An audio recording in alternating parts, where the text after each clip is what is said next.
জয় ঠাকুর।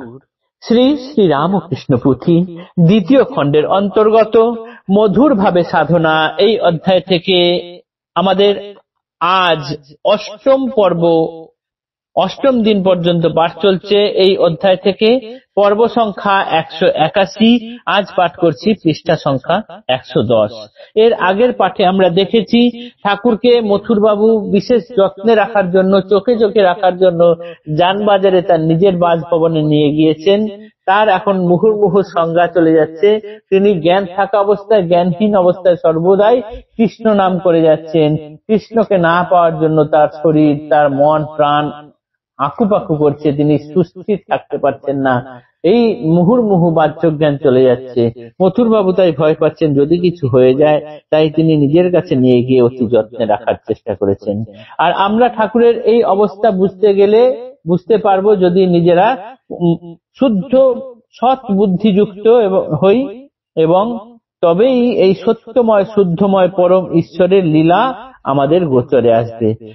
না হলে হবে না। কেননা নীচ বুদ্ধি, ক্ষীণ বুদ্ধি, হীন বুদ্ধি এবং কলুষিত কামনা সহ মানুষের সর্বদাই এই দূষিত ইন্দ্রিয় গ্রাহ্য দিয়ে ঠাকুরের কথা ভাবলে পরে তার লীলা খেলা কখনো বোঝা যাবে না। তাকে বুঝতে গেলে আমাদের সৎ হতে হবে, সৎ বুদ্ধিযুক্ত হতে হবে, শুদ্ধ হতে হবে, তবেই শুদ্ধময় পরম ঈশ্বর, সত্যময় পরম ঈশ্বর আমাদের দেখা দেবেন। এইটুকু আমরা গতদিন পাঠ করেছিলাম। তারপরের অংশ থেকে আজ আমরা পড়ি যে ঠাকুর এখন আমাদের জন্য কি বলছেন।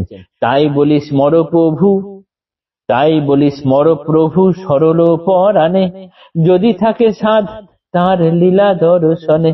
অদ্ভুত এ লীলা খেলা বুঝে ওঠা ভার, প্রকৃত রমণী প্রভু পুরুষ আকার। ভিতরে ঢুকিতে মন বুদ্ধি যায় দুলে, রমণীর ভাব ধর্ম সাধনার বলে।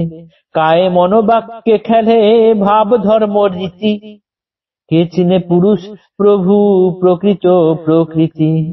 সৃষ্টি ছাড়া তাঁর কর্ম কিসে নরে বুঝে, বদলে ব্রহ্মার সৃষ্টি মহিমার তেজে। বিশেষিয়া বলিবারে না পারিনু মন, কলমে আঁকিতে চিত্র অধম অক্ষম।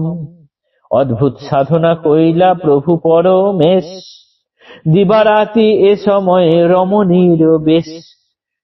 নারী বিনা নরজ্ঞান নাহি আসে মনে, ঘন ঘন বাহ্যহারা হয় এ সাধনে।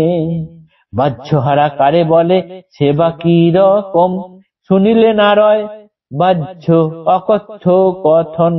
শুনো মন এক মনে ভক্তি সহকারে, অনর্থের মূল বাহ্য ক্রমে যাবে ছেড়ে। চোখে চোখে রাখে তারে যত পরিবার, একদিন শুনো কি বা হইল ব্যাপার। তাই পুথিকার বলছেন, তাই বলি যে প্রভুকে সরল প্রাণ দিয়ে তাকে স্মরণ করো, তবে যদি তার লীলা দর্শন করতে পারা যায়। না হইলে তার এই অদ্ভুত লীলা খেলা বুঝে ওঠা সত্যি কষ্ট। তিনি বাহ্যিক ভাবে পুরুষ, কিন্তু প্রকৃত ভাবে তিনি প্রকৃতি। তার এই ভিতরে না ঢুকলে আমরা কিছু বুঝতে পারবো না। আর ভিতরে ঢুকতে চাইলে আমাদের মন বুদ্ধি সব হারা হয়ে যায়, মন বুদ্ধি দোলাচলে চলে যায়। কেননা ঠাকুর এক অদ্ভুত জিনিস, তিনি এক অদ্ভুত সাধনাও করেছেন। পুথিকার নিজে বলছেন যে আমি তার এই ধ্যান, এই যে সাধনা, এটা কলমেও আঁকতে পারছি না, কি করে বলবো সেটাও বোঝাতে পারছি না। আমি অধম, এই চিত্র আঁকতেও অক্ষম। ঠাকুর এই সময় দিনরাত রমণীর বেশে থাকতেন। নারী ছাড়া তার মনে আর কোনো কিছু এখন নেই। রমণী ভাবেই তিনি সর্বদাই রাধা জ্ঞান করতেন নিজেকে, এবং কৃষ্ণের সাধনা করে যেতেন। আর তার জন্যই ঘন ঘন তার বাহ্য জ্ঞান হারা হয়ে যেতেন।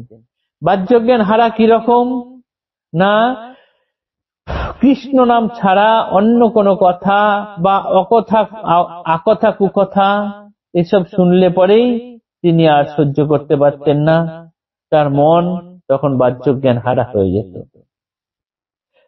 শুনো মন এক মনে ভক্তি সহকারে, অনর্থের মূল বাহ্য ক্রমে যাবে ছেড়ে।